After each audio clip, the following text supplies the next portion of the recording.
Hello everyone. तो polarisation topic आ गया है ना। जस्ट इससे पिछले वीडियो में ही मैंने आपको दो टॉपिक्स के बारे में बताया था। एक था पोलर मॉलिक्यूल और दूसरा था नॉन पोलर मॉलिक्यूल। मैंने कहा था अगर वो टॉपिक समझ में आएगा तो ये आप पोलराइजेशन कर सकते हो। ठीक है। अब उसमें मैंने क्या बताया था, पोलर मॉलिक्यूल और non polar molecule. Polar molecules are those जिनके centre of gravity of positive charge और नेगेटिव चार्ज कोइंसाइड नहीं करते हैं, और नॉन पोलर मॉलिक्यूल्स वो होते हैं जिनके सेंटर ऑफ पॉजिटिव चार्ज और नेगेटिव चार्ज कोइंसाइड करते हैं। ठीक है। तो मैंने यहाँ पर एक पर्टिकुलर डाइलेक्ट्रिक कंसिडर कर रखा है।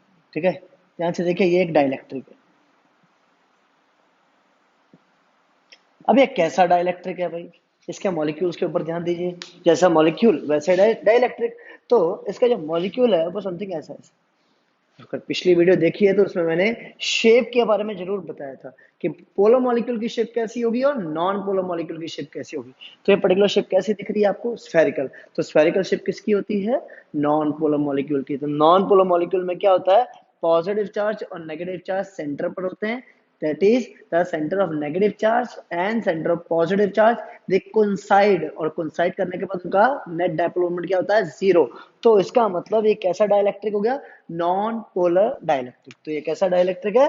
Non polar dielectric. तो नॉन पोलर डाइलेक्ट्रिक है क्यों? क्योंकि इसके जो मॉलिक्यूल्स हैं उनके सेंटर ऑफ पॉजिटिव चार्ज और नेगेटिव चार्ज कोइंसाइड कर रहे हैं। तो कोइंसाइड कर रहे हैं तो इसका मतलब उनका नेट डाइपोल मोमेंट भी क्या होगा? जीरो होगा।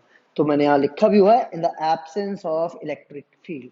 In the absence of electric field positive charge और नेगेटिव चार्ज के सेंटर्स कोइंसाइड करते हैं। नेट डाइपोल मोमेंट क्या होगा? जीरो। तो यहाँ पे मैं वो भी लिख सकता हूँ, net dipole moment is what? Zero. ठीक। अब अगर मैं इनको एक इलेक्ट्रिक फील्ड प्रोवाइड करवा दूं तो क्या होता है? तो नॉन पोलर मॉलिक्यूल कन्वर्ट हो जाता है किसमें? पोलर मॉलिक्यूल में। कहने का मतलब उसके पास एक नेट डाइपोल मोमेंट आ जाता है। अब ध्यान से देखिए, ये डाइलेक्ट्रिक को मैंने रख दिया है एक इलेक्ट्रिक फील्ड में। कैसे पता चला ये इलेक्ट्रिक फील्ड है? तो ध्यान से देखो, ये दो पर्टिकुलर प्लेट्स, इसके ऊपर का चार्ज पॉजिटिव है और इसके ऊपर का चार्ज नेगेटिव है। ठीक है। इलेक्ट्रिक फील्ड मिलने के बाद क्या होगा? इन पर्टिकुलर मॉलिक्यूल्स के जो नेगेटिव चार्ज है वो पॉजिटिव की तरफ जाएंगे, और पॉजिटिव चार्ज नेगेटिव की तरफ जाएंगे। नेगेटिव चार्ज पॉजिटिव की तरफ, पॉजिटिव चार्ज नेगेटिव की तरफ, नेगेटिव चार्ज पॉजिटिव की तरफ और पॉजिटिव चार्ज नेगेटिव की तरफ। तो बेसिकली ये जो डाइलेक्ट्रिक है कंप्लीटली कुछ ऐसा बन जाएगा। अगर आपको ये पार्ट नहीं दिख रहा है तो इसको मैंने मैक्सिमम करके यहाँ पे लिखा हुआ है। तो इसका नेगेटिव चार्ज एक तरफ चला जाएगा और पॉजिटिव चार्ज दूसरी तरफ। तो नेगेटिव चार्ज को अट्रैक्ट करने का काम किसने करा? पॉजिटिव एंड ने। और पॉजिटिव चार्ज को अट्रैक्ट करने का काम किसने करा? नेगेटिव एंड ने। तो डाइलेक्ट्रिक के जो मॉलिक्यूल्स हैं वो कुछ इस तरह से ओवल इन शेप को ऑक्यूपाई कर लेंगे। तो वो उनके पास क्या आ जाता है? डाइपोल मोमेंट आ जाता है। ठीक है। अब in the presence of electric field जब ये डाइलेक्ट्रिक इस तरह से बिहेव करना शुरू कर देता है, ठीक है, तो होगा क्या? पॉजिटिव चार्ज ये वाला इसका और नेगेटिव चार्ज इसका, ये आपस में इतने क्लोज हो जाते हैं एक दूसरे को न्यूट्रलाइज कर देते हैं। सिमिलरली पॉजिटिव नेगेटिव ये आपस में एक दूसरे को न्यूट्रलाइज कर देते हैं। तो इसका मतलब ये पॉजिटिव चार्ज ये नेगेटिव चार्ज खत्म, ये पॉजिटिव चार्ज ये नेगेटिव चार्ज खत्म हो गया। तो बचा क्या? बचा इधर वाला नेगेटिव और इधर वाला पॉजिटिव।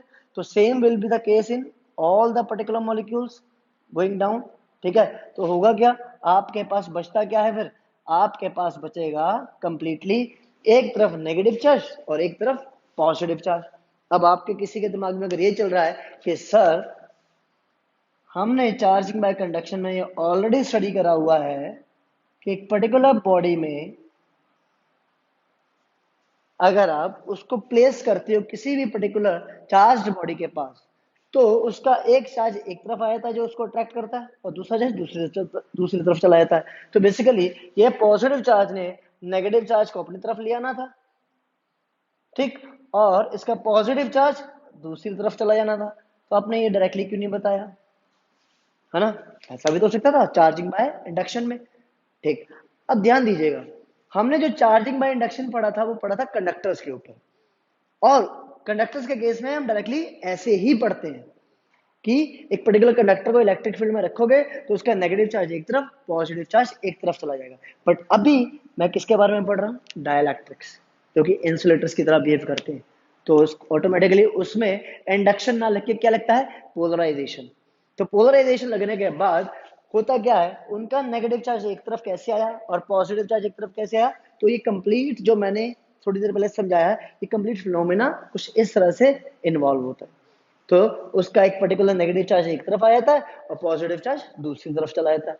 अब फिर बात आती है कि ये पर्टिकुलर चार्ज जो इंड्यूस्ड चार्ज है ये कितना होता है, इसको नाम तो मैंने क्या दे दिया, क्यू डैश। ठीक, और इस पर्टिकुलर प्लेट के ऊपर का चार्ज मैं मान लेता हूं क्या था, क्यू।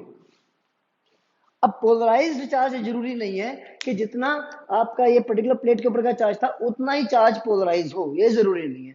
बट इंडक्शन के केस में ये कंपल्सरी होता है कि एक पर्टिकुलर प्लेट के ऊपर का चार्ज जितना है उतना ही चार्ज दूसरी पर्टिकुलर चीज के ऊपर इंड्यूस होता है। तो अगर यहाँ का पर्टिकुलर चार्ज प्लस का क्यू होगा तो यहाँ का पर्टिकुलर चार्ज माइनस का क्यू होगा, ये होता है इन केस ऑफ कंडक्टर्स।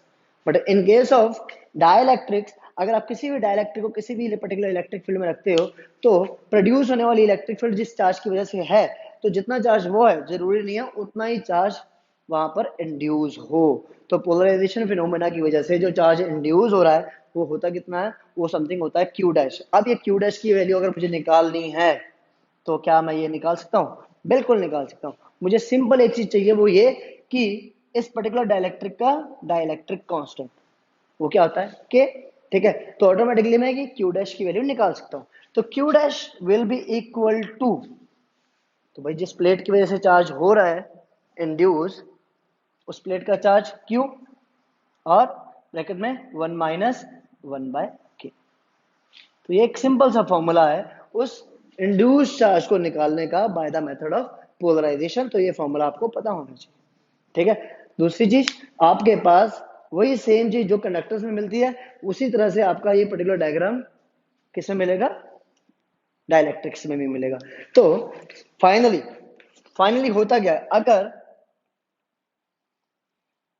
ये दो प्लेट्स है ना, इनकी वजह से अगर एक इलेक्ट्रिक फील्ड थी ई, मैं मान लेता हूं क्या थी, ई इलेक्ट्रिक फील्ड थी। ई इलेक्ट्रिक फील्ड के बाद हुआ क्या, होल्ड ऑन,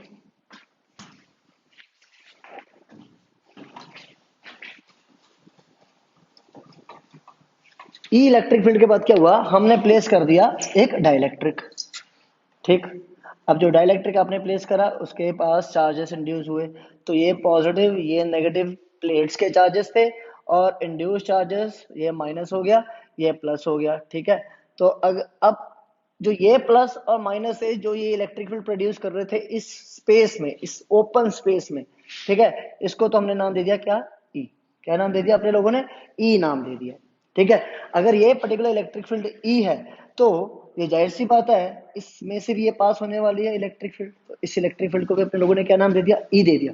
तो ये electric field through the period जाएगी। बट ये जो पर्टिकुलर चार्जेस अंदर है डाइलेक्ट्रिक के माइनस और plus, that is charges induced by the method of polarization, क्या इनकी अपनी कोई इलेक्ट्रिक फील्ड नहीं होगी, जाहिर सी बातें होनी चाहिए। तो वो इलेक्ट्रिक फील्ड जाएगी किधर से किधर, इस प्लस से इधर माइनस की तरफ। तो उसको मैंने क्या नाम दे देना है, उसको मैंने नाम दे देना है ईपी।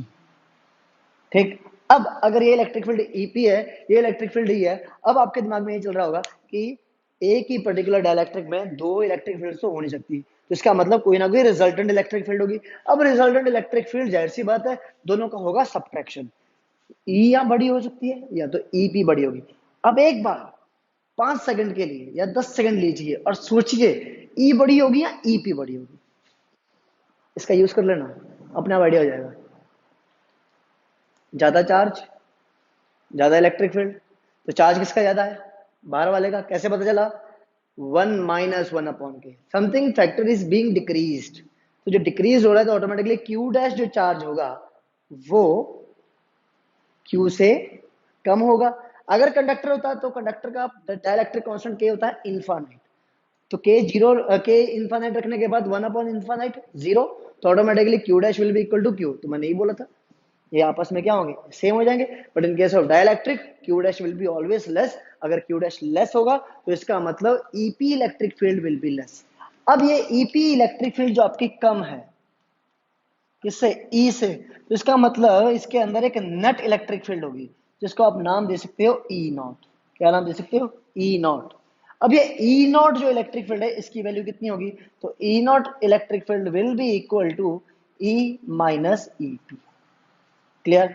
अब यहां तो आप इसको कुछ इस तरह से पढ़ लो कि ई में से ईपी को माइनस करा गया। या फिर एक सिंपल सा फिनोमेना है जो आप पहले ही चैप्टर में स्टडी कर चुके हो कि एक डाइलेक्ट्रिक की वजह से जो इलेक्ट्रिक फील्ड होती है that will be equal to what, E को डिवाइड कर दीजिए किसके साथ, सिंपल डाइलेक्ट्रिक के साथ।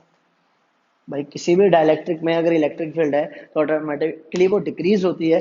कितने टाइम्स डिक्रीज हो जाती है, 1/k टाइम्स। तो यहाँ तो आप ई नॉट को कुछ इस तरह से निकालिए, ई माइनस ई पी, या फिर आप निकाल सकते हो E nought will be equal to E by K times. ठीक है। अब अगर आप ऐसे पर्टिकुलर डाइलेक्ट्रिक का कैपेसिटेंस निकालना चाहते हो तो वो भी आप कर सकते हो। तो उसके लिए क्या करना पड़ेगा, तो अपने लोगों ने क्या डिराइव करा थोड़ी देर पहले अपने लोगों ने डिराइव नहीं, मतलब जो आपको समझाया वो क्या था कि एक डाइलेक्ट्रिक के अंदर की जो इलेक्ट्रिक फील्ड ई नॉट है वो कितनी होती है, ई माइनस ई पी। ठीक है। E nought is equal to E by K भी कह सकता हूँ, क्योंकि एक डाइलेक्ट्रिक के अंदर की जो इलेक्ट्रिक फील्ड है बाहर की इलेक्ट्रिक फील्ड के कंपैरिजन वो कम हो जाती है। कितनी कम हो जाती है, 1/k टाइम्स। ये चैप्टर नंबर 1 में अपने लोगों ने स्टडी करा होगा, जब इलेक्ट्रिक फील्ड का एक सिंपल फॉर्मूला होता है 1/4 pi epsilon naught Q by R का स्क्वायर। अगर कोई डाइलेक्ट्रिक आता है तो अपने लोग उसको रिप्लेस कर देते हैं 1/4 pi epsilon naught into Q by R square into 1/k। तो वो 1/k यहाँ पर डायरेक्टली आपने पुट कर दिया। अगर आपको ये समझ में नहीं आया कि सर ये फॉर्मूला कहाँ से आया, क्या हमें ये याद करना है, तो नहीं, याद नहीं करना है, ये आप समझ सकते हो कैसे। ये फॉर्मूला दिख रहा है E nought is equal to E minus E P. तो यहाँ आप क्या पुट करो, पहले तो ई नॉट की वाली वैल्यू को इसमें पुट करिए, देखिए क्या मिलता है, E upon K is equal to E minus E P. Clear. अब ईपी को इधर ले आओ और ई अपॉन के को उधर ले जाओ, तो EP will be equal to E minus E upon K. Clear. ठीक है। अब electric field between the plates का जो फॉर्मूला होता है वो होता है E is equal to sigma upon epsilon naught, यही होता है। ठीक है। तो उसी सेम टाइम पर जो ये वाला चार्ज है, इसकी इलेक्ट्रिक फील्ड को मैंने नाम दे रखा है क्या, ईपी। तो इसकी इलेक्ट्रिक फील्ड किसकी वजह से, इसके चार्जेस की वजह से। तो इसके चार्जेस को मैं क्या नाम दे सकता हूं, सिग्मा डैश, चार्ज डेंसिटी। ठीक है। तो sigma dash upon epsilon not. ठीक है। अब जितना एरिया इसका है, इस डाइलेक्ट्रिक का है, उतना एरिया इसका। तो इसके लिए अगर सिग्मा की वैल्यू होगी चार्ज अपॉन एरिया सिग्मा की जगह, और 1/एप्सिलॉन नॉट एज इट इज, तो इसके लिए क्या लिखा जाएगा, तो charge Q dash upon same area A into 1/एप्सिलॉन नॉट। तो भाई ई और ईपी की जो वैल्यूज हैं इसको यहाँ पुट करिए, आंसर आ गया आपके पास। ईपी की जगह Q dash upon A epsilon nought is equal to, A को कॉमन लीजिए बाहर, तो बाहर लेने के बाद Q upon A epsilon nought, इसमें कॉमन लेने के लिए कहा है मैंने, ब्रैकेट में 1 माइनस 1 अपॉन के। ठीक है। ए एप्सिलॉन नॉट कट गया, क्या बचा, Q dash is equal to Q bracket में 1 माइनस 1 अपॉन की। क्लियर, आसान है ना। तो इस फॉर्मूले को याद भी करिए क्योंकि डायरेक्टली भी पूछा जा सकता है। अगर डिराइव करने के लिए कहा जाए तो एक छोटा सा डेरिवेशन इसका। ठीक है। अब इसकी कैपेसिटेंस की बात करते हैं। तो कैपेसिटेंस जो डिराइव करनी है उसके लिए क्वेश्चन कैसे आएगा, तो क्वेश्चन बेसिकली ये पुट करा जाता है कि दो कंडीशंस होती हैं। पहली कंडीशन, डाइलेक्ट्रिक इज फील्ड, भरा गया कोट कोट के। ठीक है। दूसरा, डाइलेक्ट्रिक इज प्लेस्ड, तो डाइलेक्ट्रिक स्लैब इज प्लेस्ड, मतलब स्लैब एक काट के अलग से उसको रख दिया गया। तो स्लैब की थिकनेस कितनी मान ली जाए, टी थिकनेस। बट प्लेट्स के बीच का जो एरिया है अपने लोग वो कितना मानते हैं, उसको तो डी मानते हैं। ठीक। तो इसका मतलब क्या हुआ कि जो ये ई इलेक्ट्रिक फील्ड है ये कितनी जगह पर है, ये तो यहीं पर, सर अंदर भी थी बट अंदर तो नेट इलेक्ट्रिक फील्ड है, तो वो नेट इलेक्ट्रिक फील्ड कितनी है, ई नॉट। याद रखेंगे ये चीज। ठीक है। अंदर की इलेक्ट्रिक फील्ड ई नॉट वो टी जगह पर है, ई इलेक्ट्रिक फील्ड कितनी जगह पर है, वो अब डी माइनस टी जगह पर है, यहीं पर ही तो है बस। ठीक। हमें बेसिकली क्वेश्चन पूछा जाएगा कि find the capacitance of a capacitor in which a dielectric slab of thickness T having dielectric constant this much is inserted, इतना। ठीक है। अब आपके पास है क्या, उस प्लेट का एरिया A है, उन प्लेट्स के बीच का डिस्टेंस D है, उस डाइलेक्ट्रिक स्लैब की थिकनेस T है।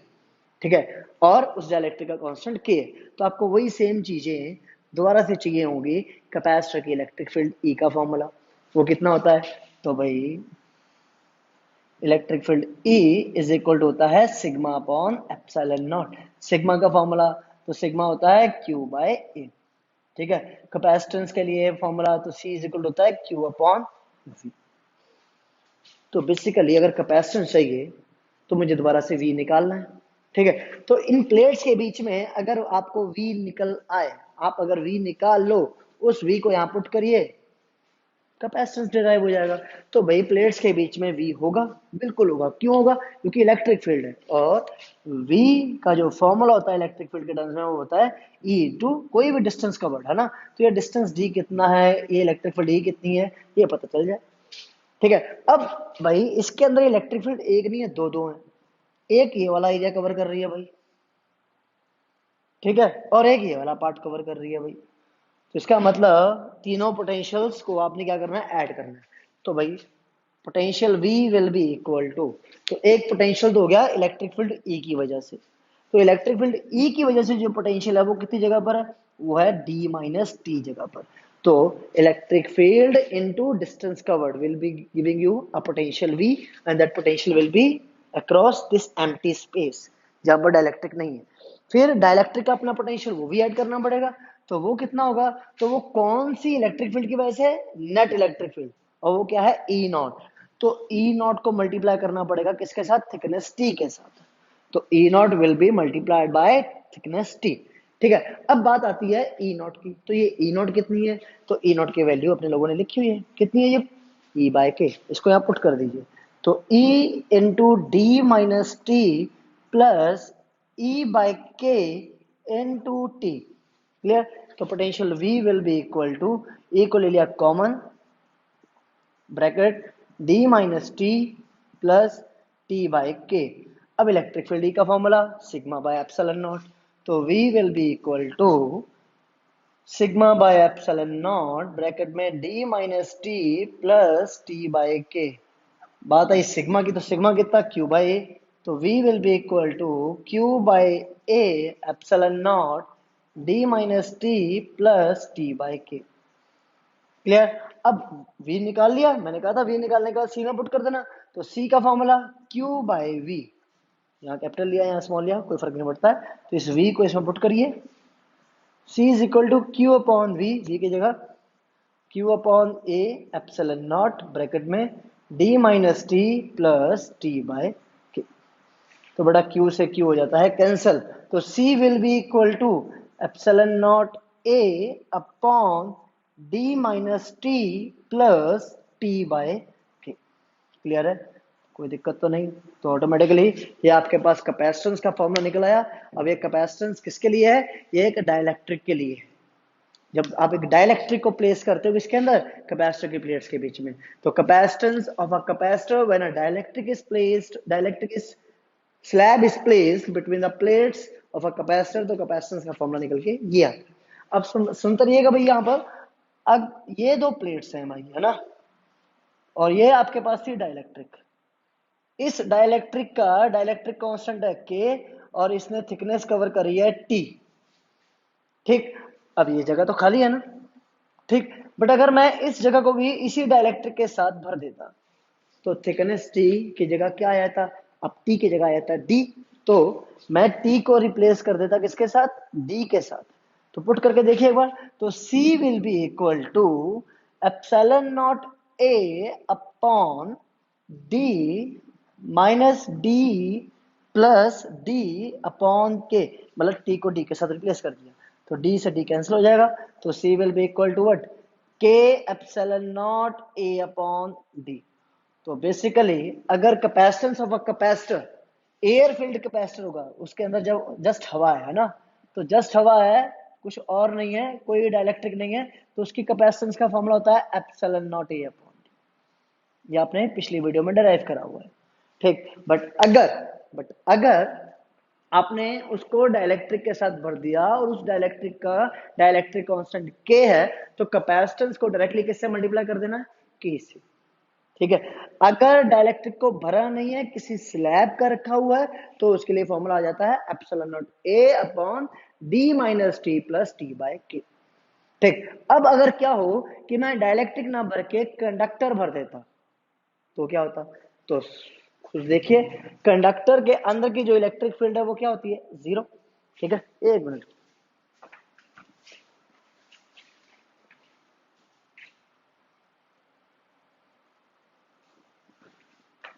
कंडक्टर के अंदर की जो इलेक्ट्रिक फील्ड है वो क्या होती है, जीरो। तो ये इलेक्ट्रिक फील्ड जो यहाँ की है, ये इलेक्ट्रिक फील्ड हो जाती है जीरो। तो अगर यहाँ की इलेक्ट्रिक फील्ड जीरो है, कंडक्टर के अंदर की जो इलेक्ट्रिक फील्ड अगर वो जीरो है, तो अंदर का पोटेंशियल भी क्या होता, जीरो होता। तो अंदर का पोटेंशियल भी जीरो। तो अभी थोड़ी देर पहले जो अंदर का पोटेंशियल था वो प्रोवाइड कौन करवा रहा था, ई नॉट इंटू के। हाँ या ना। तो ये E nought into T, sorry E nought into T जो अंदर का पोटेंशियल था, अब गायब हो जाएगा अगर डाइलेक्ट्रिक की जगह क्या भर दिया जाए, कंडक्टर भर दिया जाए। तो अंदर का पोटेंशियल तो खत्म। अगर अंदर का पोटेंशियल खत्म तो अगली स्टेप में ये चीज खत्म हो जाती है। ये चीज खत्म तो अगली स्टेप में ये चीज खत्म हो जाएगी भाई। अगली स्टेप में ये चीज खत्म हो जाएगी, उसकी अगली स्टेप में ये चीज खत्म हो जाएगी। तो लास्ट वाली स्टेप में आपके पास जो बचेगा वो क्या होगा, C is equal to epsilon naught A upon D minus T. ये तो बचना चाहिए। तो कैपेसिटेंस किसके लिए, एक ऐसे कैपेसिटर के लिए जिसके अंदर आपने एक कंडक्टर भरा हुआ है, कंडक्टिंग स्लैब भरी हुई है, जिसकी थिकनेस टी है। जिसकी थिकनेस कितनी है, टी थिकनेस है। ठीक है। अब इसका मतलब जो टी बाय के, जो टी बाय के टर्म था उसको क्या कर दिया गया, जीरो कर दिया गया। डायरेक्टली मैं ये तो देख सकता हूँ कि जो डायलेक्ट्रिक के टर्म्स में आया था वो था प्लस टी बाय के। कंडक्टर के केस में क्या हो गया, वो डायरेक्टली क्या हो गया, टी बाय के जीरो हो गया। अब टी बाय के जीरो कब हो सकता है, जब के की वैल्यू इनफाइनाइट हो। तो यहां से क्या निकल के आया, के की वैल्यू इनफाइनाइट किसके लिए है, कंडक्टर्स के लिए है। तो एक चीज आपके दिमाग में और आ जानी चाहिए कि what is the dielectric constant of conductors. तो dielectric constant of conductors is what, infinite. अब अगर मैं इसी पर्टिकुलर कैपेसिटर को कंप्लीटली भर देता कंडक्टर के साथ, इसी कैपेसिटर को कंप्लीटली भर देता कैपेसिटर के साथ, तो जो थिकनेस टी थी वो क्या हो जाती, डी। तो थिकनेस टी को अगर मैं डी कर देता हूं तो D minus D zero, D minus D zero, anything divide by zero becomes infinite. तो ऐसे कैपेसिटर की तो कैपेसिटेंस क्या हो जाती है, इनफाइनाइट हो जाती है। ठीक है। तो ऐसे कुछ क्वेश्चंस आपको पूछे जा सकते हैं। मैं डिस्क्रिप्शन में बहुत सारे ढेर सारे कंसेप्शंस दूंगा इन्हीं पर्टिकुलर टॉपिक्स के बेसिस पर, तो प्लीज उनको देखिएगा जरूर। ठीक है। होपफुली उम्मीद करता हूँ आप लोग जरूर देखेंगे।